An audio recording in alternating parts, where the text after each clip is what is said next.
And thank you so much for joining us. I'm Robbie Raw, and this is The Raw Truth, and super excited to be talking about our health again today. You know, that's my passion, and there's so much that we don't know. You know, you don't know what you don't know, and we're going to find out a lot today. But before I get into that, I just want to remind you that I am speaking at Kingdom Bound again this year. Super excited about that for 2 days. Make sure you get your tickets soon because they do go up as time goes on. So today, when we come back from our sponsors, we're going to be talking about something that many of you may have never even heard of. I've been hearing bits and pieces about this over the years. Of course, it's been in the news and all of that. But what you're going to hear today is going to blow your mind. I'm going to tell you right now. My guest is attorney Christen Civiletto, and she is the author of a book coming out, Thundering Waters, The Toxic Legacy of Niagara Falls. Now, it's just not Niagara Falls, people. I mean, obviously, you know, there's water in Niagara Falls, but this is affecting so many people. And what you're going to hear today is of great concern. When we come back, we'll get into this conversation that you're going to want to share this on the Raw Truth podcast, and you'll be able to hear it a couple of times today on a couple of different stations. We'll be right back with the Raw Truth. Stay with us.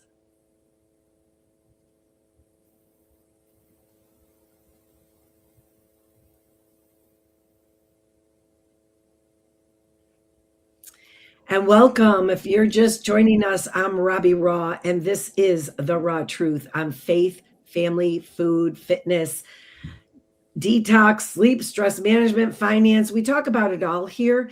And, you know, we have been talking a lot about our health lately. In fact, recently we had someone come in and talk about what's in our water, and chromium-5 being one of the big concerns that people don't know about. But what you're going to hear today is going to be it is of great concern.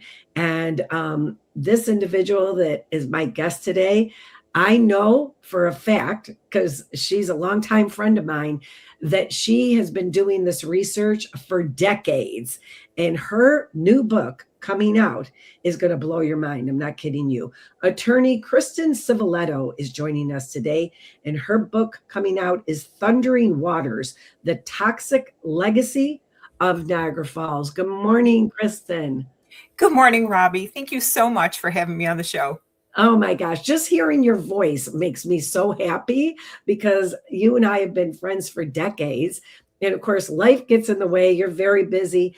I'm very busy. But I know, Christen, you've been talking about what you finally have come out with your book, Thundering Waters, The Toxic Legacy of Niagara Falls. You've been working on this for decades.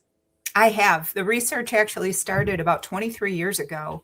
Wow. And, you know, my alarm bells started going off in my mind and I started diving in. And once I started diving into the research, I was astonished at some of the things I was seeing. And that's what you see in this book. That's the result of all that research. I cannot wait to hear all about it. And this book is coming out when? It'll be out June 30th and available at Talking Leaves locally, bookstore in Buffalo. It's available online at all different places and, of course, libraries as well. Okay. And, you know, I know people listen to the podcast at different times. So maybe when you're listening to this, the book will have already been out, but that's just a couple of weeks away here. And, you know, Christen, before we get into this book, can you tell our listeners a little bit about yourself? I know you're an attorney, very busy attorney, and tell our listeners a little bit about your background. Yeah. First of all, I was born and raised in Niagara Falls. So Niagara Falls is my hometown. I love the city. I love its people. And I had the opportunity to move away to attend law school in Nashville. I went to Vanderbilt Law School. And then I went on to practice law in Georgia, Atlanta, Georgia. So I had this very interesting perspective of a place where I grew up and then left. But I've been in practice for 34 years in total. Most of my practice was intellectual property work. And then I started falling into environmental toxic exposure cases because I started getting calls from people who were very sick and had some unusual things coming up in their basement. So I've been doing that work for about 15 years. I also am an adjunct at UB Law School. I've been there for more than a couple decades. I hesitate to even say some of these numbers because they sound so big. but but I'm very grateful. You know, I've loved living in Western New York, but there are some things that grieve my heart, and I am one of those people like you that I need to know more about it and do something about it. Yes. Well, thank you for what you've done because I know you've worked hard on this tirelessly, and you've done it not only because your own family has been affected by this, but also a great concern for our community and everybody else. I know for myself, selfishly, I have family members that were from Niagara Falls that had health problems and cancers and things like that, and good friends with glioblastoma, brain tumors, and all of that. So we're going to be talking about that today.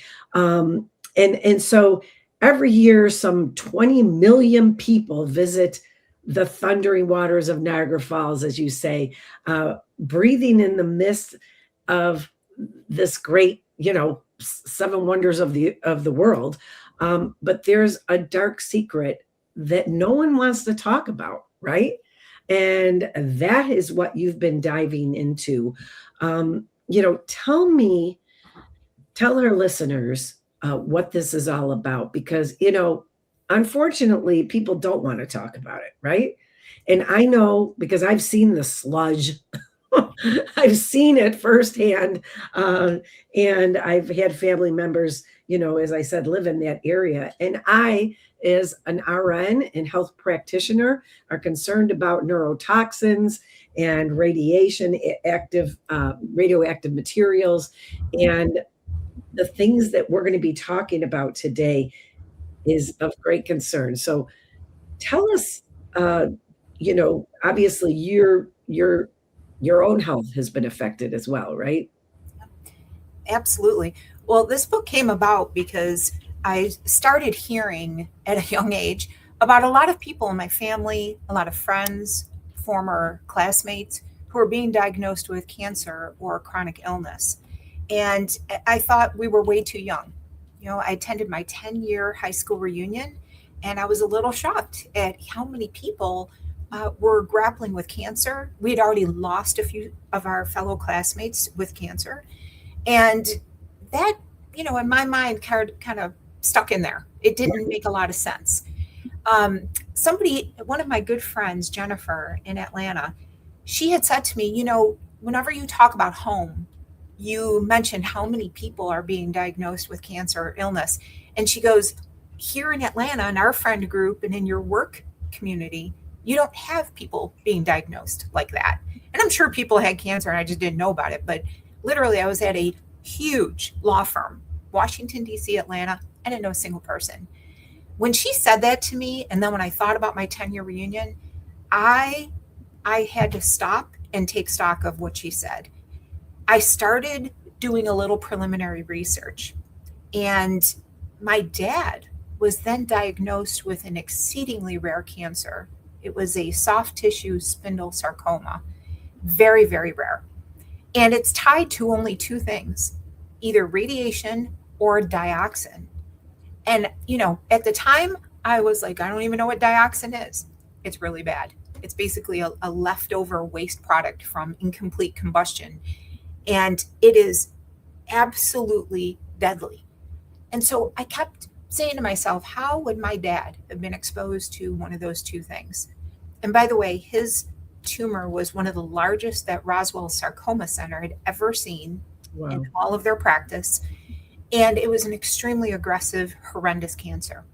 My dad lasted 1 year. He fought bravely with my mom and all of us by his side. But that was the impetus for me diving in even deeper. What I saw was astonishing. I started to look at some of the health statistics for Niagara County. And by the way, if anyone does take a look at these things, up until the last set of stats were figured in, Niagara County was the number one county in all of New York State for cancer incidence for all malignant tumors, men and women combined. It's now number two, literally by 1 point. And that's factoring in now the latest figure, 2022. We're behind, a couple of years on how those stats come into play. But what I saw in the numbers was bearing out what I was seeing and hearing anecdotally. And I was very concerned because I couldn't imagine how my dad, again, could have been exposed to these things. He had mentioned that he worked for a time at Carborundum before he went on to become a teacher at Niagara Falls High School.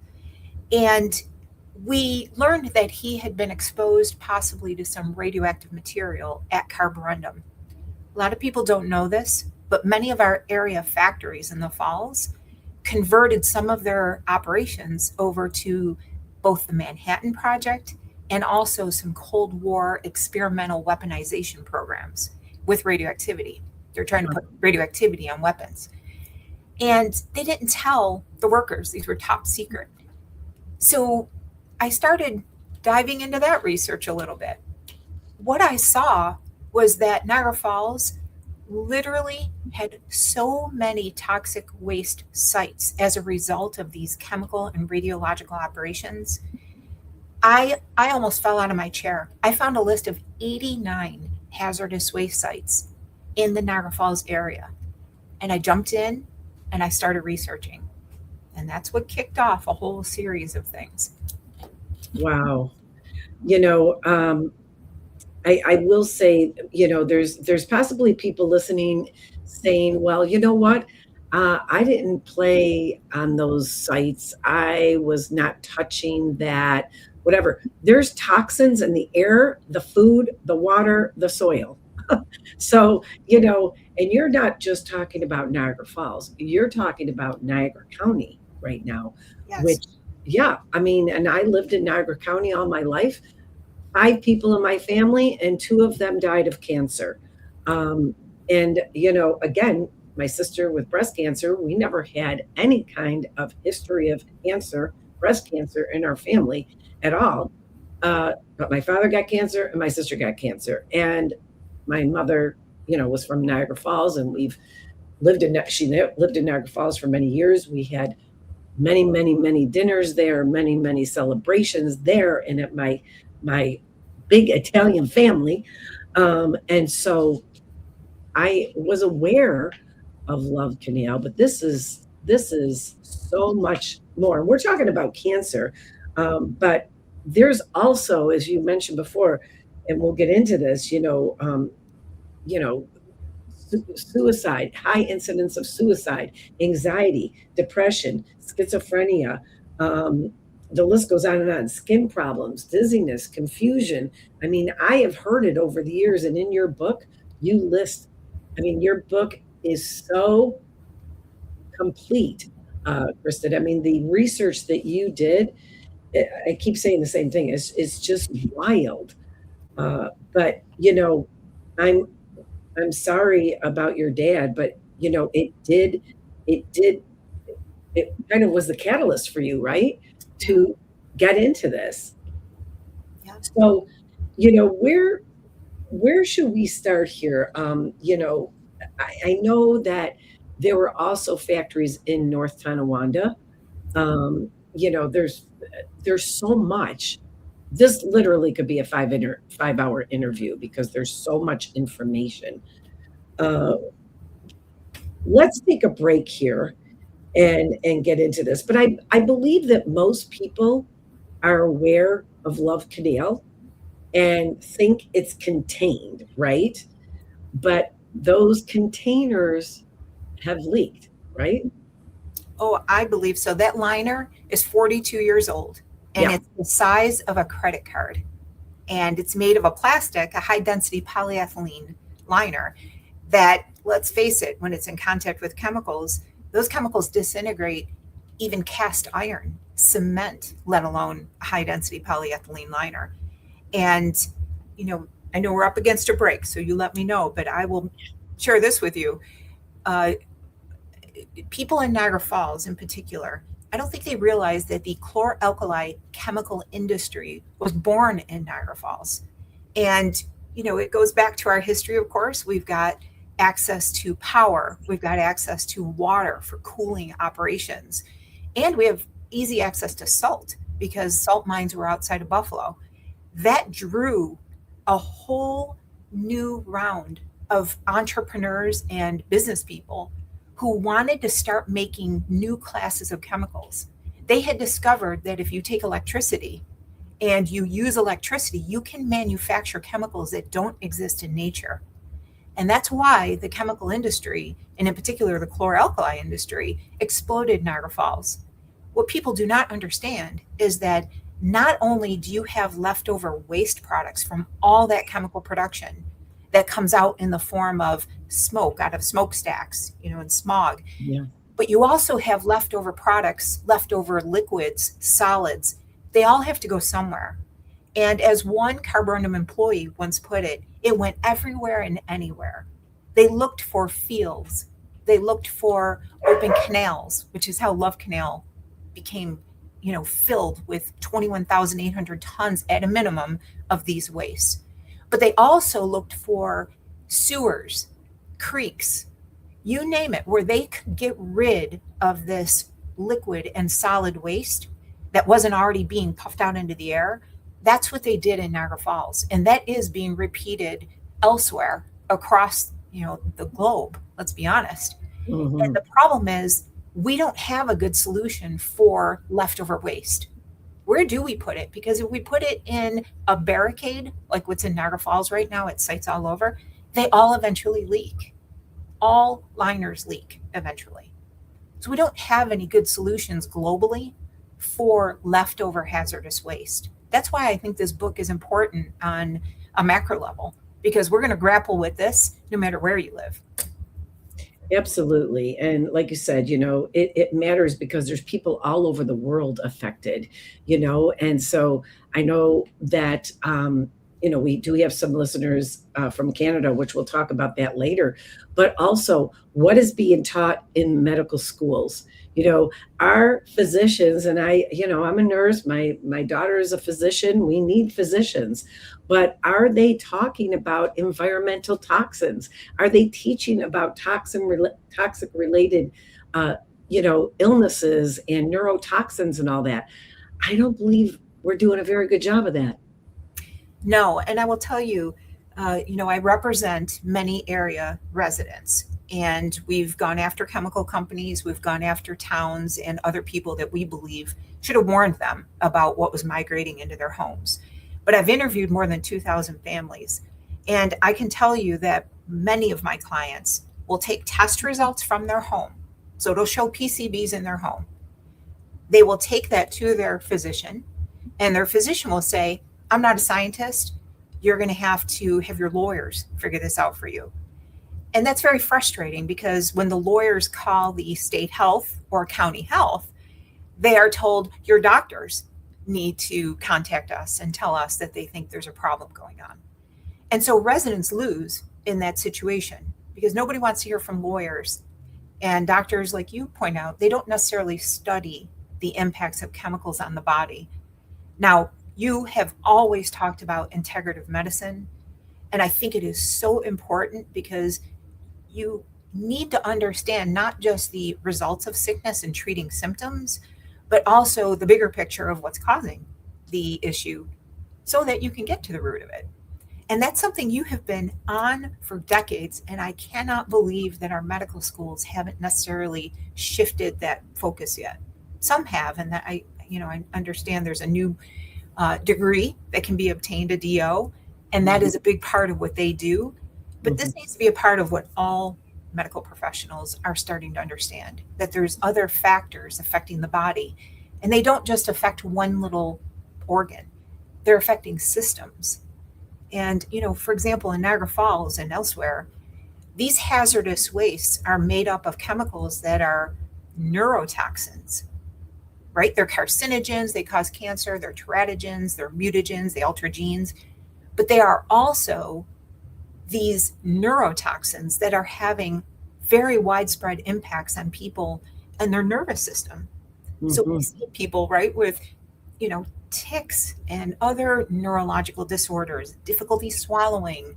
We see neuroelectrical problems like tachycardia, Mhm. but doctors don't have that necessary background in neurotoxins that potentially could be causing this. Now, not in every situation, sure, but when we see many people at an extremely high level having some of these illnesses, we need our doctors to take note.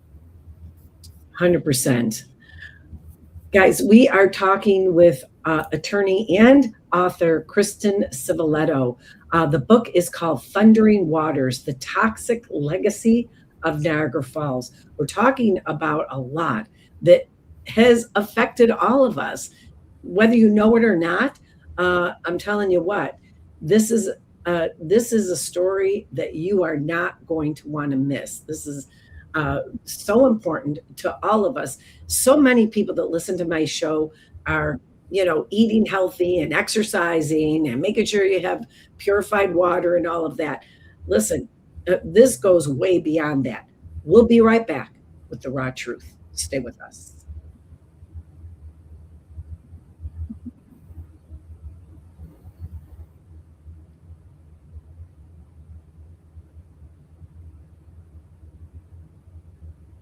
And we are back. Thank you so much for joining us. If you're just joining us, I'm Robbie Raw. We're talking with attorney Christen Civiletto today. The book is called Thundering Waters, A Toxic Legacy of Niagara Falls, and how it's affected so many people. This is a worldwide problem, people, what we're talking about today, toxins and a radioactive material and in Niagara County, but it's not just Niagara County. This is something that we need to figure out worldwide. Hazardous waste material. What's happening with it?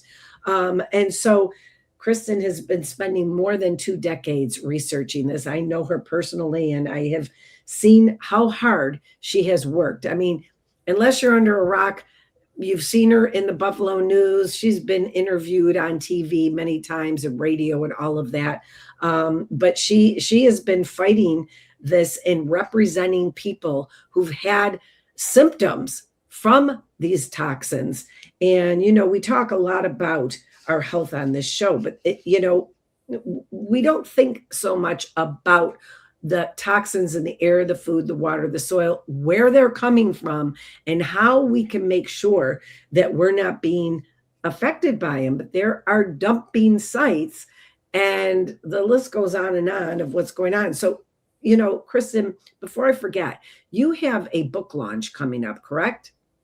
I do. I have a couple events. One is public. It'll be at Hall Walls in Buffalo, and that'll be on July 20th. I'm very excited about that. And also the Pulitzer Center is sponsoring a discussion on environmental exposure and mental health in Niagara Falls. And that's coming up. That's something people can register for. It's on June 11th. I'm thrilled because this is one of the first times that the national media is zeroing in on Niagara Falls as a place to start studying, to understand what could be happening elsewhere. And I am beside myself with, I don't know if happiness is the right word, because it's certainly not a happy subject. But for example, in Niagara Falls, we have an extraordinarily high, and I'm going to correct that, Niagara County, we have a very high rate of suicide. It is almost double the state average. And we need to know why. Is it because of widespread community exposure to neurotoxins? That's what I believe is the case. I'm certainly not a doctor, but somebody needs to figure that out. And so what I'm hoping is that the Pulitzer Center, this Hall Walls exhibit, other things along those lines will start raising awareness, piquing interest, and really draw people to Niagara Falls to start studying it. Yes, I'm sure it will. Where, before we get back into this discussion, and again, if you're just joining us, I'm talking with attorney and author Christen Civiletto. The book is called Thundering Waters, The Toxic Legacy of Niagara Falls. You're going to want to share this from the Raw Truth podcast which is on all major platforms with your friends and your family and all of everyone, so that, knowledge is power. And we need to understand what's going on here. But where can people get information on, your book and what's coming, when these launches are happening and discussions? Yeah, absolutely. If you go to my website, it's ChristenCivilettoAuthor.com. And I'm on social media, Facebook, Instagram as well. Um, I also have a podcast where I interview best-selling authors about their books. It's called Bookstorm Podcast. So a lot of people see my social media from there as well. There's links everywhere. I do also want to encourage people at Talking Leaves. They've got a website. You can find the book there. And on Amazon, you can see the first introductory chapter of the book, as well as the reviews that are coming in from national magazines, from Booklist, elsewhere. And it'll give you a good idea of what we're talking about with this book. And I think your deeper question too is, how do you find out more about what's happening in Niagara County generally? I'm going to start posting information because I believe that people have a right to know what they have been exposed to, what's out there. It is not a past problem. It is a current, ongoing issue. You've seen in the news, for example, Goodyear, and that's been a big story for the past year. Unfortunately, I was one of those people who our first home was under the plume of Goodyear, where these, an orthotoluidine and very, very carcinogenic chemicals were being put out of those stacks. And back then it was a prodigious amount of chemicals. But that's still happening today. And that's why it's really important for people to get up to speed, to know where to look for information. And, sadly, as I started researching, the information is out there. We just didn't know to look. As I started digging in, I was like, why didn't they send us letters or post this somewhere? For example, I grew up on Cuga Creek. We shouldn't have been in Cuga Creek. And I'm astonished that anybody let us put foot in Cuga Creek because of the dioxins and PCBs that were there. In fact, when I was only 31, I had a cancer diagnosis of melanoma, malignant melanoma. And it was right behind my knee, right where I always used to go that deep into the creek. So I've always wondered, since I have no other symptoms for melanoma, no moles, nothing like that. I'm Italian. We live in Niagara Falls. We didn't have a lot of sun. I didn't have any of those, precursors or things that might lend itself to a melanoma diagnosis at only 31. And I'll never forget my doctor in Atlanta telling me, this is not sun related. And at the time I had no idea. And so I think people need, as you point out, information, because these are past exposures, current exposures, and these are generational impacts. So for example, the dioxin that my dad was exposed to, and actually all of us, has a 3-generation impact according to researchers. So for example, we'll see enamel on your teeth where it's missing. We will see that for 3 generations. And so we need to understand as a medical and scientific community more, but local people need to understand more to know why they're so sick. And I hear this all the time from my clients. I can't figure out why we're all losing our teeth.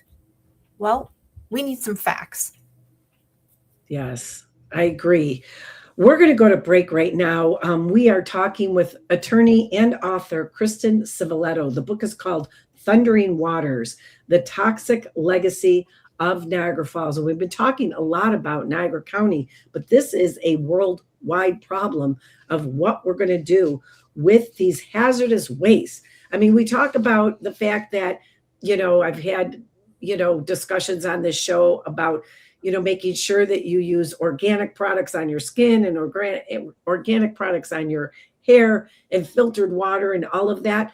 I mean, this goes right along with that. And it's what I think people don't want. Christen, I'm sure that there are people who live in Niagara Falls or Niagara County right now that want to say, shh, don't talk about it. It's going to affect my home sale or this or that or another thing. But come on, people. I mean, it's affecting your life. It's affecting your health. And we can't fix a problem unless we talk about it. And knowledge is power. So when we come back, we're going to continue this conversation. And I know, Christen, you've uncovered so much. I want to know some of the things that are really shocking. Well, we've heard about some things that are shocking, but I know there's so much that you can tell us right now. I want to get into some of those landfills and all of that. And I mean, the fact that you said, and I'm glad you said it because I was thinking this isn't a yesterday problem. This is a today problem and a future problem. So we need to talk about it, because I've had people say to me before, Robbie, why are you talking about, whatever it is, things that I'm talking about? And I'm like, because if we don't talk about it, it's going to happen again. All right. And it's happening now. So when we come back, we'll continue this conversation. We'll be right back with the raw truth. Stay with us.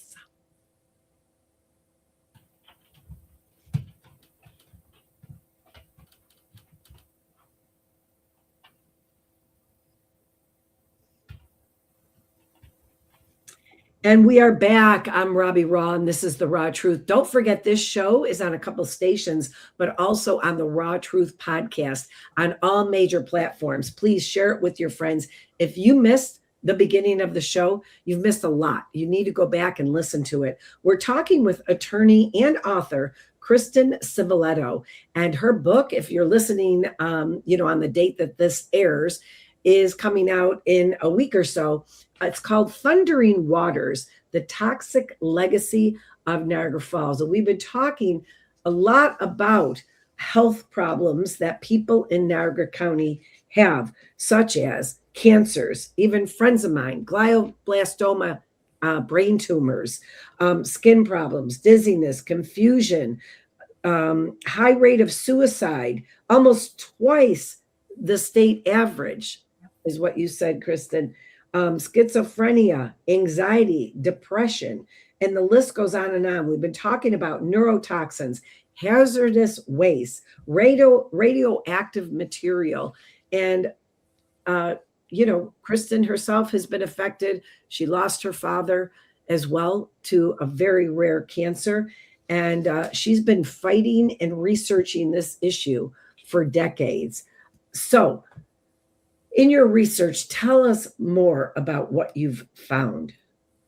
Yeah. And, I want to kind of set the scene a little bit too. I had been hearing about so many people that I know from Niagara Falls who were getting these terrible diagnoses. And it was one of the reasons why I thought it was important to dive in and learn more. That's why I'm doing this. That's why I've written this book, is people need some answers. I lost cousins, aunts, uncles. Yesterday, I talked to 11 people. All 11 have cancer. And I talked to them for all different reasons, work-related and this and that, all from Niagara Falls, interestingly. Wow. And so to me, these are really, really significant today issues. And a lot of times I hear from people, well, this happened in the past. These are old waste sites. We don't need to worry about them. Well, we do, for a couple of reasons. First of all, an EPA official told me that in Niagara Falls, every resident lives within a half mile of a hazardous waste site. I think that's being generous, but a half mile. Wow. And out of the dozens upon dozens upon dozens of waste sites that are in Niagara Falls, a lot of the times the chemicals are barricaded there, and they use pump and treat systems to try to capture water that might be flowing off or away from that. That is how the Love Canal system is. That is how numerous systems are. That means we still have buried in these tombs these highly poisonous compounds, chemicals, and those liners don't last. Now, if you do a little research on these liners, I kind of want to back up just a little bit. Yeah. A lot of the liners in the falls are from the 80s and 90s, where they were first developing this technology. For example, the Love Canal liner is 40 mil thick, MIL. Well, mil is a measurement of plastic sheeting, not millimeters. That is the size of a credit card or a staple. And that is an unacceptable distance to be separated from these extremely toxic poisons. And it's not just Love Canal. We have 3 other sites in Niagara Falls that are bigger than Love Canal in terms of volume, many times orders of magnitude bigger. For example, we have the Hyde Park Bloody Run site, which is next to Niagara University. Again, these poisons are there. We're trying to capture, control them, draw them into wells. But those poisons are actually actively migrating into the Niagara River. How do we know that? Canada maintains a study. It's called a caged mussel study. And they put these little creatures, these mussels, in cages at the bottom of the gorge. And they then test them later to see whether or not they have PCBs, Murex, or dioxins in their bodies. And they do. So we know at least 4 sites in the Niagara Falls area are actively migrating into the Niagara River, at least as of 2023 when a study came out by a Canadian author. But not only that, we have a lot of people in Niagara Falls who, in addition to these smells in the air, they have a black sludgy material coming up in their sump pumps and in their drains. Now, you had mentioned you've seen it. I have seen it in numerous homes, and I've seen test results. It is not human excrement, as many people assume. It's really important to understand that a sump pump is pumping groundwater. It should be clear. We have entire neighborhoods in Niagara Falls where the material coming up in the sump is sludge. And again, it should be clear water. That's what it does. So to say this is an active today issue because of these aging liners, because of the migration, because of what we're already seeing in homes, and because, of course, these 3-generation effects of some of these chemicals, that is why this is a today issue. And other places, as you point out, should be learning from Niagara Falls. They should be thinking, okay, hazardous waste, we've got to find better methods for eliminating it, if you can even eliminate it. And we are seeing the development of some new technologies, bacteria, small microbes that are eating hazardous waste, making it inert, for example. And that's just kind of getting rolling. We've got a lot of experiments going on. We need solutions now. Absolutely. And I mean, we're talking about affecting the DNA. And, we haven't even talked about children. I mean, I know there were schools close to all of that. These children were playing in playgrounds and are still today. And I mean, if we're not concerned about us, we should be concerned about the next generations, as you say. So, let's go to break again and we'll continue this conversation. I just want to make sure that we get these breaks in. We're talking with attorney Christen Civiletto. Her new book, Thundering Waters, The Toxic Legacy of Niagara Falls. She's been working on this for decades. I've known Christen for decades. And I'm so happy for you, Christen, not because, of the story that is, devastating and there's so much injustices with this, but because you finally, have this book that people can buy and finally get informed because, knowledge is power, you guys. And you've got to care not just about your own health, but about your family's health. And this is what this is all about for me. I know it affects so many things, but I am always concerned about taking care of our temporary earth suit, as I like to call it, that God's given us. We're trying to do everything right, but it involves what's happening around us, not just in our kitchen. So we'll be right back with the raw truth. Stay with us.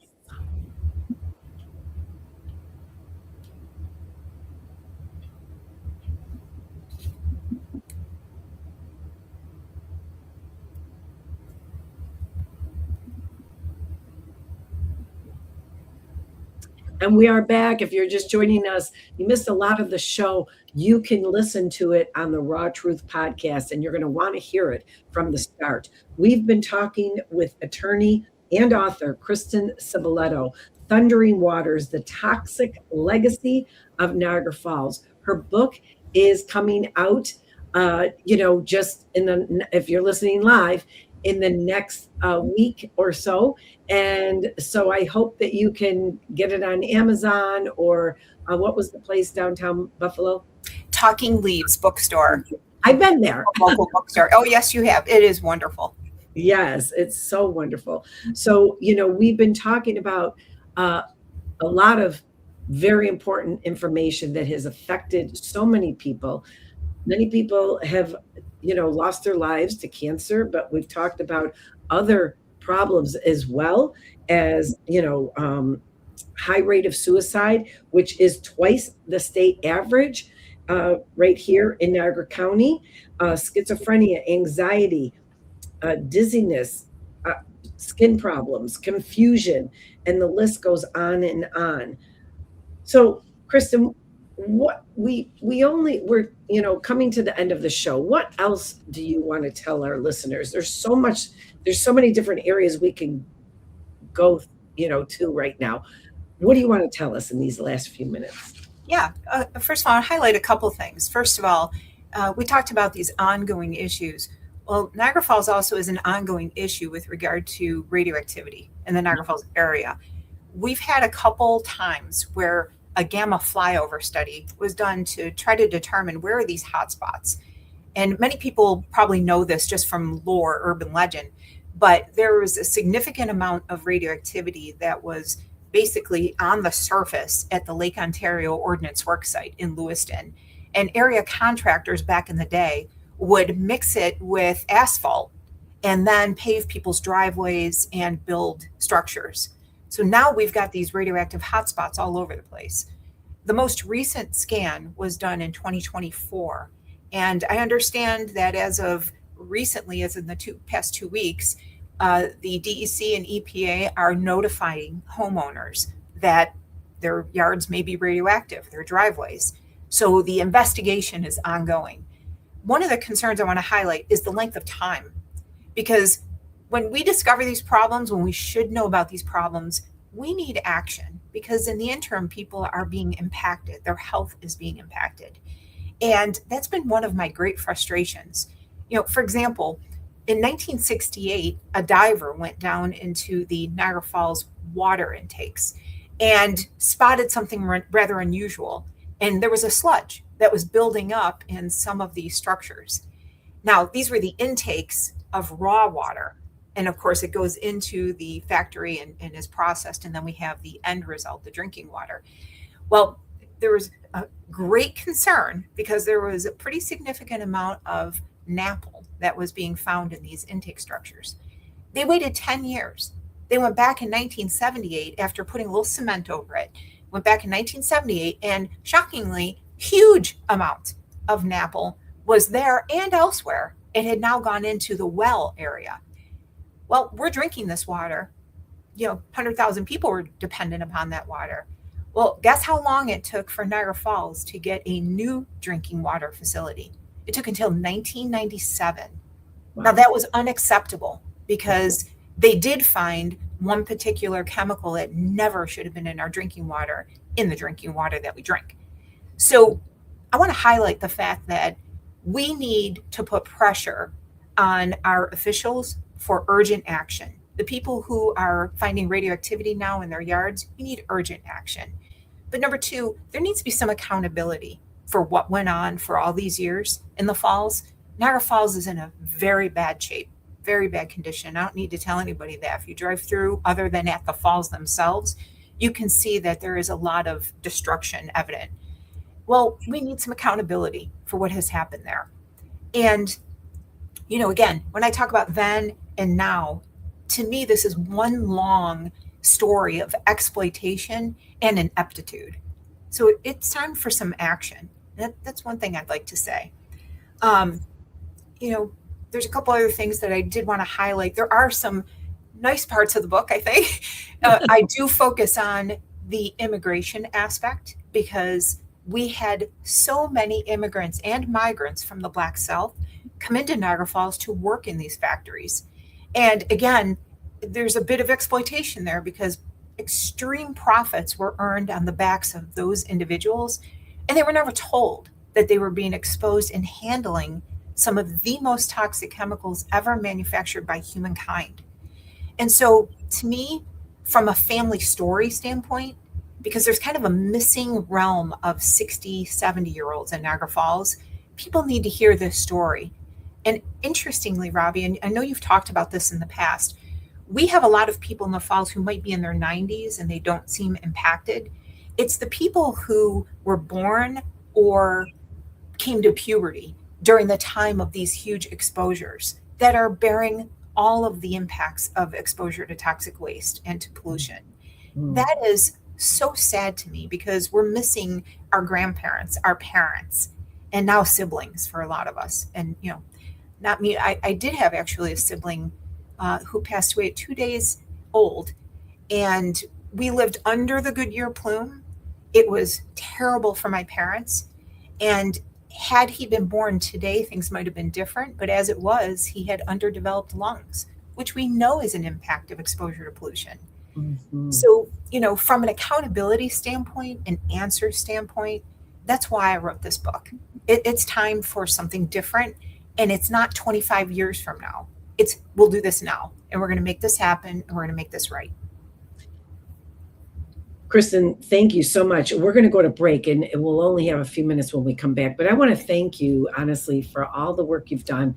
I know how busy you've been over the last, all of your life, actually, raising 4 kids, working tirelessly to research all of this. And I'm so happy that it's come to fruition right now, that people can actually read about what you've been concerned about and being interviewed about for decades.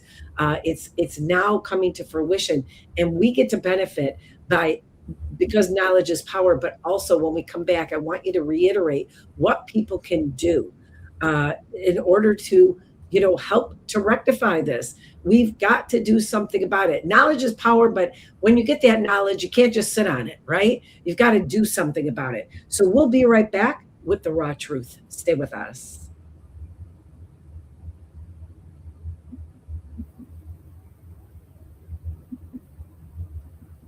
And we are back.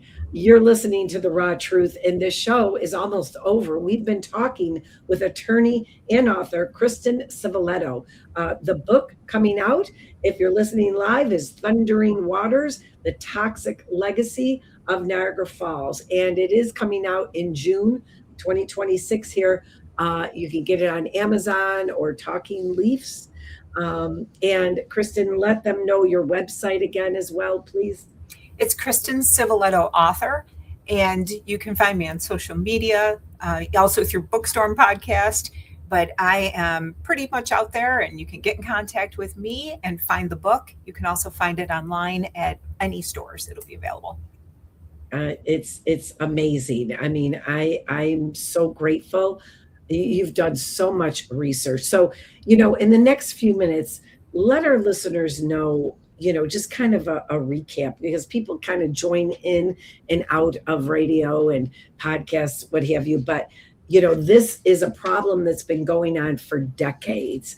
And we're talking not just about Niagara Falls. We're talking about Niagara County, but it affects the world because there is a problem. So just give us a recap and let people know what they can do. Yeah, basically, this is a story about what happened to Niagara Falls, because what's happening here is being repeated in pockets all over the world. We've got to come to terms with hazardous waste, what we do with it, how we warn people about handling it, being near it, living near it. And so to me, Nautilus magazine recently described my book as a true crime story about a waterfall. And I think that's true. It's a really good summary of this book, because not only do we need to know what happened, I do believe there needs to be some accountability, maybe some reparations to people in Niagara Falls. We had several dozen large corporations who earned astronomical profits off the backs of people in Niagara Falls.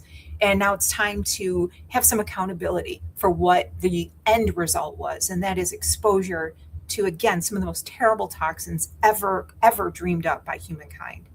Things that didn't exist in nature before. And so part of my job I believe, is to set the table. Let's figure out what happened. Let's understand it. Let's understand why. Because now there's a period of accountability and, I hope, restoration for Niagara Falls. I'm going to encourage your listeners to, first of all, educate themselves. I've got 100+ pages of footnotes. They can look anything up. And now we got to start leaning on our officials for answers. What happened here? Why didn't we know this? What do we do next? Why aren't we studying these chemicals? For example, we have 86,000 chemicals plus on our toxic registry. We know a little bit of information about 10 to 15% of them. So now it's time to find out more. Let's get these studies going. And let's start understanding why Niagara Falls looks like it does, because we are seeing connections there that the world needs to hear about. For example, the connection between exposure to chemicals and depression, anxiety, reproductive harm. The answers are in the falls. So I want to encourage people to start leaning on officials for some answers. You know, when you see our particulate matter rate, particulate matter is very, very significant now to a number of diseases. Why is it so high in Niagara Falls? It is in Niagara County. We need answers. We don't have to live like that anymore. And so from that, I hope we can do a springboard to a lot more knowledge. Let's do something about these problems that are plaguing humankind and impacting our health worldwide. We shouldn't see declines in, fertility and cancer rates rising. We can do something about this. Amen. Christen Civiletto, attorney and author of the book Thundering Waters, The Toxic Legacy of Niagara Falls. And I know you're a believer as well. So I'm so grateful that you joined us today, Christen. God bless you. Thank you for all the work you've done. And I know that you can join us again. I hope you can join us again sometime, and we'll follow up with this. To our listeners, thank you so much for joining us. Don't forget to go to the Raw Truth podcast, share this with your friends, and we'll see you right back here next week. God bless you.